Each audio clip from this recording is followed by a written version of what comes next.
Welcome to Revenge Mountain, where emotion flows, pain becomes strength, and karma always finds its way back. Today's story starts 6 weeks before a wedding, with one sentence that was supposed to scare a woman into obedience. If my ex isn't my best woman, there's no wedding. He thought it was a power move, a bluff, a leash. But he said it to the wrong woman, because she didn't beg. She didn't scream. She didn't argue in circles. She opened her laptop and canceled everything. The venue, the vendors, the guest list, the future he assumed would wait for him. And when the dust settled, the real truth surfaced. It was never just about a friendship, it was about access, about an ex who wouldn't let go, and a fiancé who wanted two women to keep him comfortable, while one of them paid the price. So if you've ever been asked to compromise your dignity to keep the peace, stay with me. Because on Revenge Mountain, ultimatums don't win, boundaries do. My name is Sloan Mercer. I'm 29 years old. 6 weeks before my wedding, I learned something important about ultimatums. They only work on people who are afraid to lose. Up until that Tuesday night, my life looked orderly. Not perfect, not cinematic, just carefully built. The kind of life you assemble piece by piece and then protect with schedules, shared calendars, and mutual respect. We had a date circled on the fridge, a venue confirmed, a guest list finalized after weeks of compromises and polite arguments, the kind of logistics that make you feel like you're doing adulthood correctly. I was supposed to marry Evan, my boyfriend of 4 years, in 42 days. We'd been engaged for one. Wedding planning had gone smoothly by all external measures. Deposits paid, invitations sent, catering menu locked. We'd already spent $28,000, split almost exactly down the middle. It mattered to me that it was split evenly. I'd insisted on it. I didn't want to feel like a guest in my own marriage. I wanted partnership, not sponsorship. That Tuesday, Evan asked if we could talk about something important. He used that tone people use when they want to sound calm, but are already bracing for resistance. The same tone doctors use before saying the word results. We were in our apartment, the one we'd moved into after our second anniversary. The lights were low. Dinner dishes still on the counter. Nothing about the moment felt dramatic enough for what came next. He sat across from me on the couch, elbows on his knees, hands clasped like he was about to confess to a crime. "I've been thinking a lot," he said. I waited. "You know how close I am with Rachel." Rachel, his ex-girlfriend from college, the woman he'd dated for 3 years before me, the woman who somehow never fully exited his life, just shifted into a permanent supporting role. She had her own life, her own relationship, and yet she always seemed to have a seat at ours. I nodded slowly. I'd learned that interrupting only gave people room to accuse you of not listening. "She's been there for me through everything," he continued. "Through my career stuff, through my anxiety, through a lot, including, I thought, the first year of our relationship, when she still texted him late at night, just to check in." "And?" I asked. He took a breath, a big one. "I want Rachel to be my best woman at our wedding." The words landed softly, no raised voice, no drama, just placed between us like an object he expected me to accept. I blinked once. "You want your ex-girlfriend," I said carefully, "to stand next to you at our wedding." "Yes." I leaned back against the couch, folding my arms, not defensively, but to ground myself. My heart wasn't racing, not yet. I felt alert, like the moment before a storm breaks. "She's my best friend, Sloan," he said quickly. "You know that. We've been through everything together." "Everything," I repeated, including a relationship that ended when he cheated on her with her roommate, a detail he always minimized, as if betrayal had an expiration date. "That was 7 years ago," he said, anticipating my thoughts. "We've both grown. We're different people now." I studied his face, the confidence, the expectation, the quiet assumption that this was already decided. "I've been patient about Rachel," I said. "I've been respectful. I've accepted that she's in your life, even when it made me uncomfortable. But this, standing beside you while we exchange vows, that's not a small thing."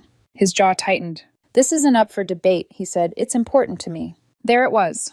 The line. "I need her there," he continued. "If she's not my best woman, then there's no wedding." The room went very still. I didn't speak right away. Silence has a way of revealing whether someone truly believes what they just said. Evan didn't flinch. He didn't soften it. He waited, confident I would bend. After 4 years together, after deposits and invitations, after planning a future down to the napkin colors, he was serious. "You're giving me an ultimatum," I said. He shrugged just slightly. I'm being honest. I nodded once, slowly. Okay, I said. He blinked. Okay? Yes, I repeated. Okay. Relief flashed across his face. He mistook calm for compliance. People often do. So you understand? He asked. This means a lot to me. I understand perfectly, I said. I stood up. Where are you going? He asked, confused. To make a choice, I replied. I walked past him into my home office, closed the door, and sat down at my desk. I didn't slam anything. I didn't cry. I didn't call a friend. I opened my laptop. The first email went to the venue. The subject line was simple: wedding cancellation. As I typed, my hands were steady. That surprised me. I'd always imagined moments like this would feel louder, more explosive. But clarity is quiet. By midnight, I'd contacted every vendor tied to what was supposed to be the happiest day of my life. The venue first. It was a restored estate just outside the city. Old stone, tall windows, a place that looked like commitment. The coordinator replied within the hour. Her tone was sympathetic but professional. Because we were just outside the 30-day cutoff, they could refund 60% of our deposit. Not great, but not nothing. Next was the caterer. Same deal. Partial refund. About half back. The photographer surprised me. Full refund, minus a small processing fee. She added a short note that felt oddly personal for an invoice. She was sorry this was happening, and she hoped I'd be okay. The band was the only one who refused a refund entirely. Strict policy. They offered to honor the booking for a future date. I stared at that line for a long time before replying. Please release the date. After that, I stopped expecting kindness and focused on documentation. Screenshots saved, confirmation numbers logged, refund timelines noted. By 2 a.m, I had a spreadsheet open. Total spent, amount recoverable, amount lost. My share, his share. Numbers don't lie. They don't manipulate. They don't tell you you're overreacting.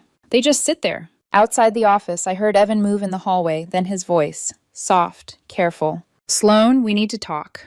I didn't answer. Because the moment he said, or there's no wedding, he'd already made his choice. All I was doing now was accepting it. I didn't sleep that night. Not because I was spiraling.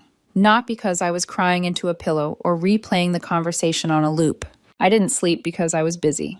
There's a specific kind of clarity that shows up when someone finally stops pretending.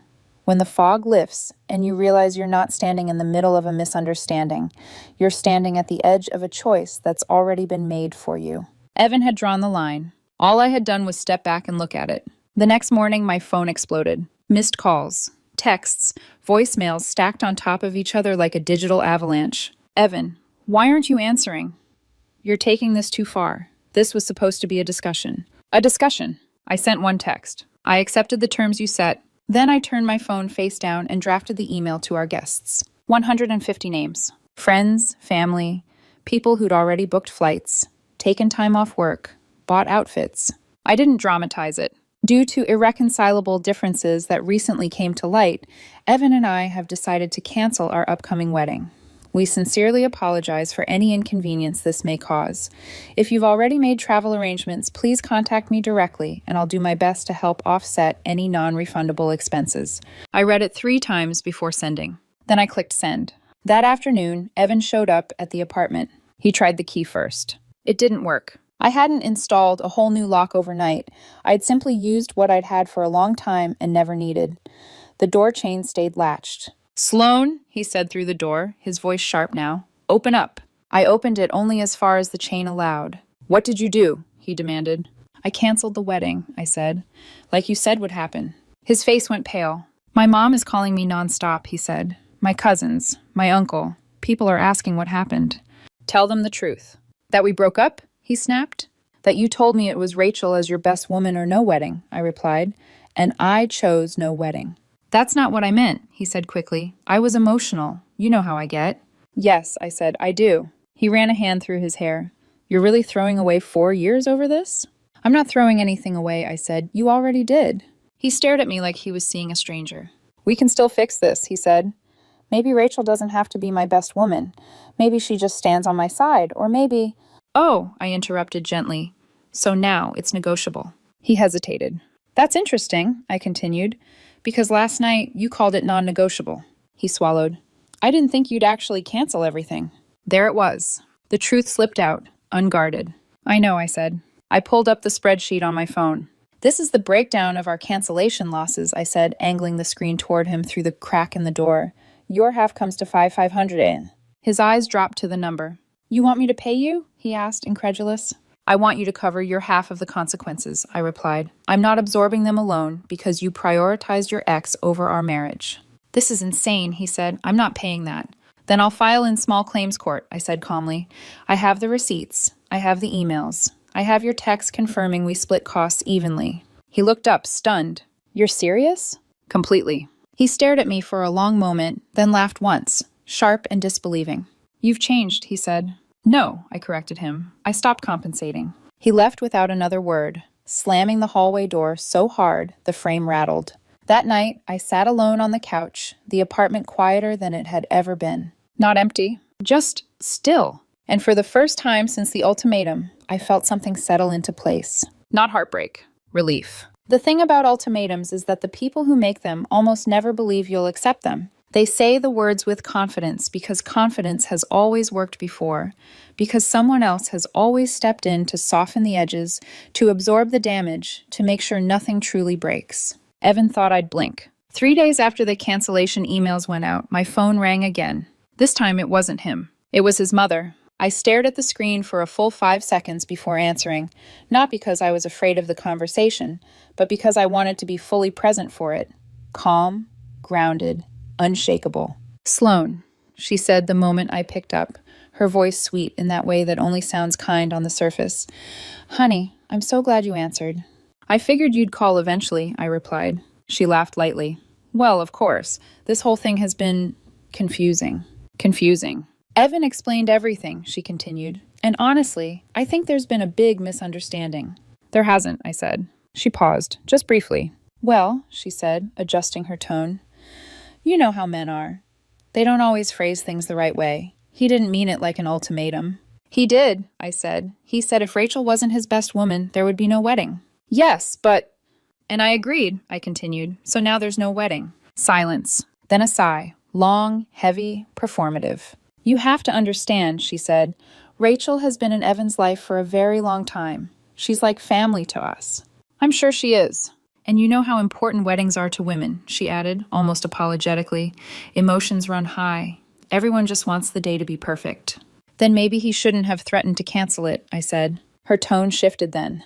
The softness hardened into something sharper. Sloan, she said, Evan is devastated. He hasn't been sleeping. He's barely eating.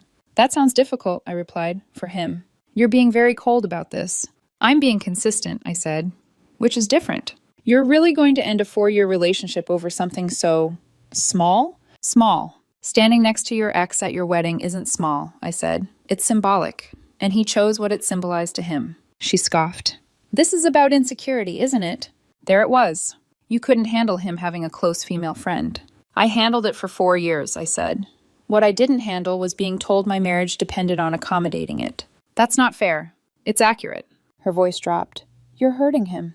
No, I said quietly. He hurt himself. She hung up without saying goodbye. An hour later, the messages started. Not from Evan. From friends. Mutual friends. Former friends. People who'd been at our engagement party. Smiling into cameras. Raising glasses. What happened? Evan says you overreacted. Is it true you canceled everything without talking to him? I replied to every single one with the same sentence. Evan demanded his ex-girlfriend be his best woman or there would be no wedding. I disagreed. He said it was non-negotiable. I accepted no wedding. That was it. No embellishment, no defense. Just facts. Most people stopped replying after that. A few tried to argue. But they're just friends. You could have compromised. I didn't respond to those. Then came the call from my office receptionist. There's a woman here asking to see you, she said. She says it's urgent. I frowned. Did she give her name? Yes, Rachel. Of course it was. She says it's about the wedding situation, the receptionist added, cautious. Do you want us to turn her away? I exhaled once. Send her up, I said, but have security log her in. Curiosity isn't weakness, it's preparation. She walked into my office like she belonged there. Confident, polished, the kind of woman who never quite learned the difference between familiarity and entitlement. Sloan, she said, smiling tightly, we should talk. I think that's obvious, I replied, gesturing to the chair across from me. She didn't sit. I don't want this to be awkward, she said, But Evan is really struggling. I imagine he is. She folded her arms. You didn't have to take it this far. I looked at her, really looked. And you didn't have to accept being his emotional safety net while he planned a wedding with someone else, I said. Yet, here we are. Her smile flickered. I'm not the villain here, she said quickly. We're just friends. Friends don't issue ultimatums by proxy, I replied. Her jaw tightened. You're punishing him. No, I said. I'm holding him accountable. She hesitated, then finally sat down. Look, she said, lowering her voice. He didn't think you'd actually cancel everything. He thought you'd calm down. I was calm, I said. That's why I canceled it. Her eyes widened slightly. So, this is really happening? She asked. Yes, she swallowed. Then what about the money? There it was. What about it? I asked. She shifted uncomfortably. He said you're asking him to pay half of the losses. That's correct. That's a lot, she said. It's exactly half, I replied. She looked away. For a moment, the room was quiet. Then I understood. Oh, I said softly. He already asked you to help cover it. Her silence answered for her. How much did he ask for? I continued. She stood up abruptly. You're heartless, she snapped. He deserves better. Then maybe he should be with you, I said, and not involve me in the bill. She left without another word. As the door closed behind her, something settled in my chest. This wasn't about jealousy. This wasn't about insecurity. This was about a man who wanted a future built on other people absorbing the cost of his comfort. And I was done paying for it. 3 days after Rachel stormed out of my office, Evan finally called again. Not texted, called. I let it ring twice before answering. Sloan, he said, breathless. Why did you tell Rachel about the money? I didn't, I replied. She figured it out. That's not the point, he snapped. You embarrassed me. No, I said calmly. I exposed a plan. Silence on the other end. Then, quieter. She told you I asked her to help, didn't she? You didn't ask, I said. You assumed. That's not fair. It's exact. He exhaled sharply. She offered to help. She felt bad. Did she feel bad? I asked. Before or after you told her she needed to stand next to you at our wedding to justify the expense? That's not what happened. Then explain it to me, I said. Slowly. He didn't. Instead, he pivoted. You're making me out to be some kind of villain. I'm not making you anything, I said. I'm reacting to what you've already shown me. He raised his voice. You canceled everything without giving me time to think. You gave yourself time, I replied. You just expected me to wait. Another pause. Then, barely audible, I didn't think it would cost this much. There it was. Not I hurt you, not I crossed a boundary. I didn't think there'd be consequences. Evan, I said, you threatened our wedding because you wanted your ex beside you. You didn't think through what that threat meant if I said no. You didn't have to go nuclear. I didn't, I said. I followed instructions. He laughed then, bitter, hollow. Rachel says you're doing this to punish me. I'm doing this so I don't punish myself later, I replied. That ended the call. The next day, the narrative shifted. Social media always plays defense for the person who cries first. Rachel posted something vague but pointed about women who feel threatened by male-female friendships. Evan liked it within minutes. I didn't respond. Instead, I forwarded my documentation to my lawyer friend. Not to file yet, just to confirm my position. Her reply was short. You're solid. This is clean. He doesn't have a leg to stand on. Good. That afternoon, my phone rang again. A number I didn't recognize. Hi, a man said carefully when I answered. Is this Sloan Mercer? Yes. My name is Mark Reynolds, he continued. I'm Rachel's boyfriend. I leaned back in my chair. Okay, I said, what can I do for you, Mark? He hesitated. I wanted to thank you and apologize, I guess. For what? For helping me see what I was ignoring, he said. Rachel came home furious after meeting you. She was ranting about wedding deposits and how you were being unreasonable. I stayed silent. She wouldn't let it go, he continued. So I asked why she was so emotionally invested in a wedding that wasn't hers. And? She showed me the messages, he said quietly, between her and Evan. My chest tightened, not with jealousy, but recognition. Nothing explicitly sexual, he added quickly. But late-night calls, emotional check-ins, complaints about you, about the wedding, about how you didn't understand him. An emotional affair, plain and simple. I realized, Mark said, that she wasn't just supporting him, she was competing with you. I closed my eyes. I ended it, he continued, on the spot. I'm sorry, I said, and I meant it. Don't be, he replied. I'd rather know now than after she stood next to him at the altar. There was a pause. One more thing, he said. She mentioned money. Said Evan might need help covering his half of the losses. That's when it really clicked. So she told you, I said. Yes, he replied. And just so you know, I said no. I'm not paying for a wedding she wasn't even invited to. I almost laughed. Thank you for telling me, I said. No, he replied. Thank you for holding the line. You did what I couldn't. After we hung up, I sat there for a long time. Not crying, not shaking, just understanding. Evan didn't want boundaries. Rachel didn't want to let go. And I had been the only one expected to absorb the cost. Not anymore. The money hadn't ruined anything. It had revealed everything. I didn't hear from Evan for 3 days after Mark called me. No texts, no calls, no half apologies dressed up as nostalgia. Instead, his parents stepped in. It started with his mother. She didn't call this time. She showed up. I was home late that evening, shoes kicked off, jacket draped over a chair, the quiet of the apartment settling into something almost comforting. When the knock came, it wasn't tentative. It was sharp, certain. I knew who it was before I opened the door. She stood there with the posture of someone who believed she still had authority in my life. Sloan, she said, lips pressed thin. We need to talk. I didn't invite her in. We can talk here, I replied. Her eyes flicked past me, taking in the apartment, the space she'd once referred to as our future family home. This didn't have to get this ugly, she said. It didn't, I agreed, but here we are. She crossed her arms. Evan is humiliated. I nodded. That happens when people bluff and lose. Her eyes narrowed. You didn't have to cancel the wedding so fast. You embarrassed him in front of everyone. I followed his terms, I said evenly. Rachel as his best woman. Or no wedding. I chose no wedding. That was an emotional statement, she snapped. Not a legal contract. Ultimatums don't come with fine print, I replied. She scoffed. You're being rigid. I'm being consistent. She stepped closer, lowering her voice. You could still fix this. Evan is hurting. Rachel is out of his life now. Isn't that what you wanted? The question landed wrong. I didn't want Rachel gone, I said. I wanted boundaries. She waved a dismissive hand. Same thing. No, I said firmly. Very different. Her jaw tightened. Do you have any idea how much stress you've put this family under? She demanded. People are talking.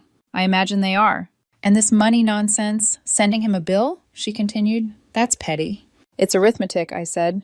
We split costs evenly. We split losses evenly. He doesn't have that kind of cash lying around. That's unfortunate, I replied, but not my responsibility. Her voice rose. You loved him. You don't do this to someone you love. I met her gaze. You don't threaten a marriage to protect an inappropriate relationship, I said. Not if you want to keep it. She stared at me, stunned, like no one had ever said that out loud to her before. This is why he didn't feel safe telling you things, she said coldly. You make everything transactional. No, I said. I make it accountable. She left shortly after, shaking her head like I'd disappointed her in some irreversible way. The next call came from Evan's sister. She tried a different angle. Sloan, she said gently, I know my brother messed up, but you don't have to scorch the earth.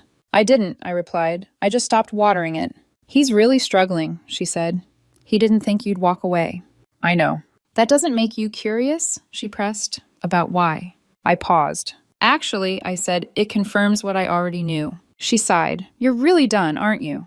Yes. Later that night, Evan finally texted. My dad wants to talk to you. That one gave me pause. Because unlike his mother, unlike his sister, his father had always been different, quieter, observant, the kind of man who listened more than he spoke. I replied once, I'm willing. We agreed to meet the next evening. Neutral ground. A small bar near downtown, dim lights, old wood, no drama. When I arrived, he was already there, nursing a beer. Sloan, he said, standing. Thank you for coming. Of course. We sat. For a moment, neither of us spoke. Then he exhaled. I'm not here to change your mind, he said. I just want to understand what happened. So I told him. Everything. The ultimatum. Rachel as best woman. The cancellations. The money.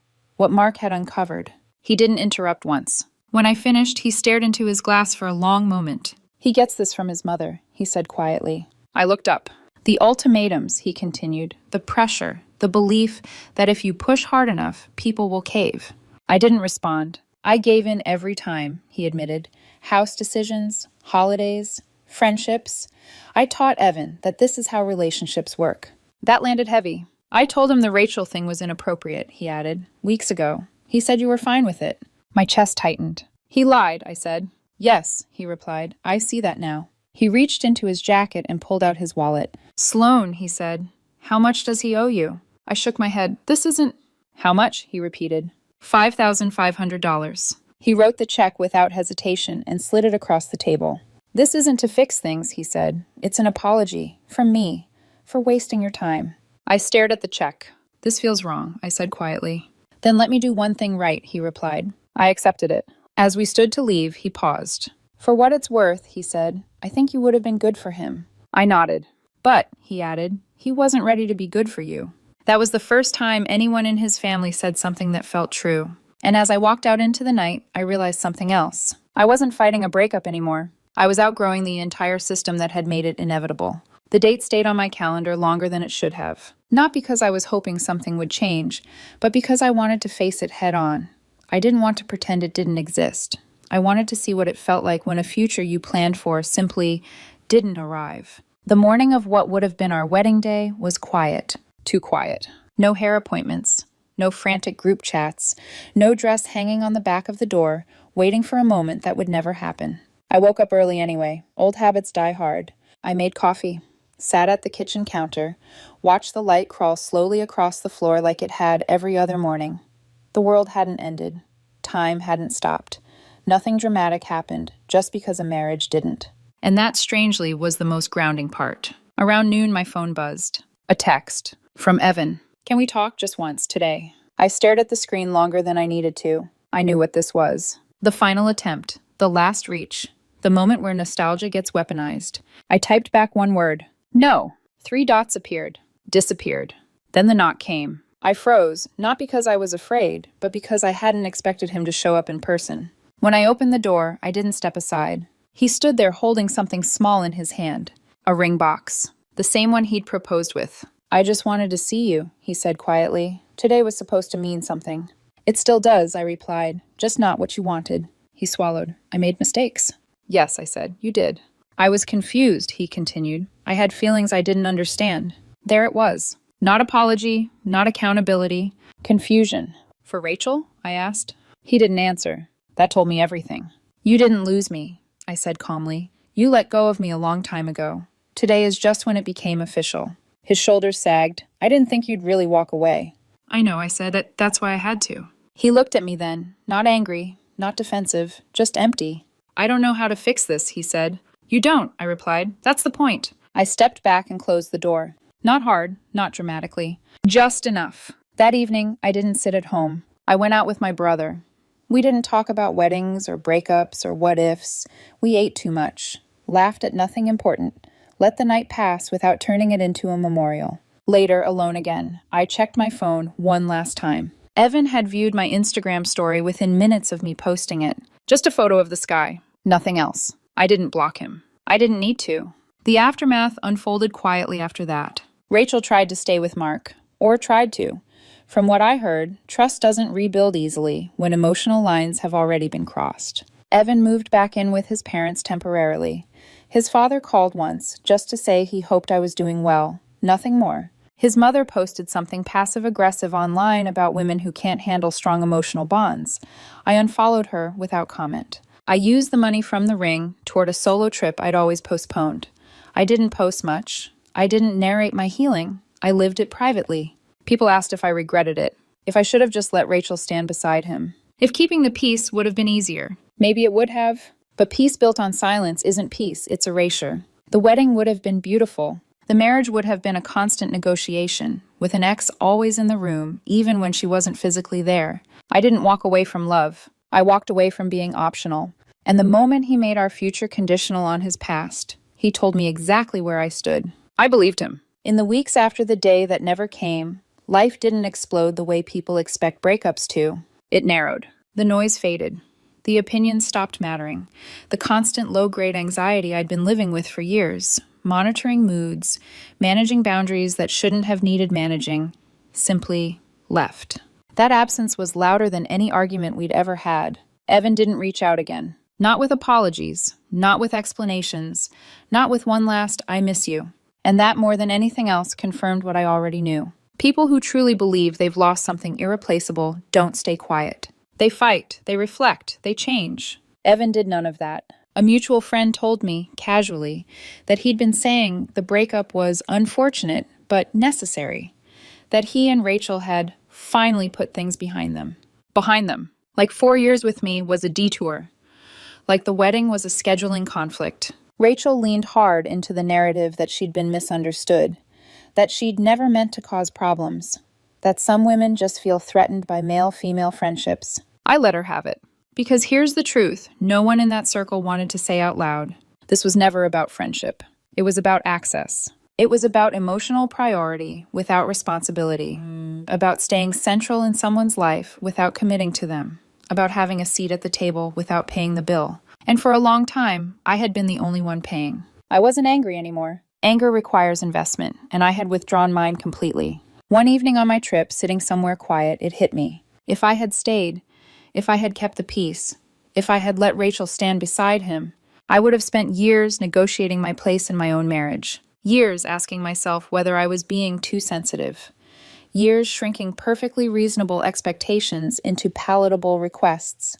Years competing with a ghost everyone insisted wasn't real. The wedding would have been beautiful. The photos flawless, the speeches heartfelt, the vows sincere, at least in the moment. But the marriage? The marriage would have been a slow erosion, a series of small concessions that added up to a life where I was always adjusting, always accommodating, always expected to understand. I didn't lose a fiancé. I lost a future where I would have had to beg to be prioritized. And I gained something far more valuable in return. Clarity. People sometimes ask me what the lesson was. They expect something dramatic, something sharp enough to turn into a quote. But the truth is simpler than that. When someone makes you choose between your dignity and their comfort, they've already made their choice. Your job isn't to argue with it, it's to believe them. I did.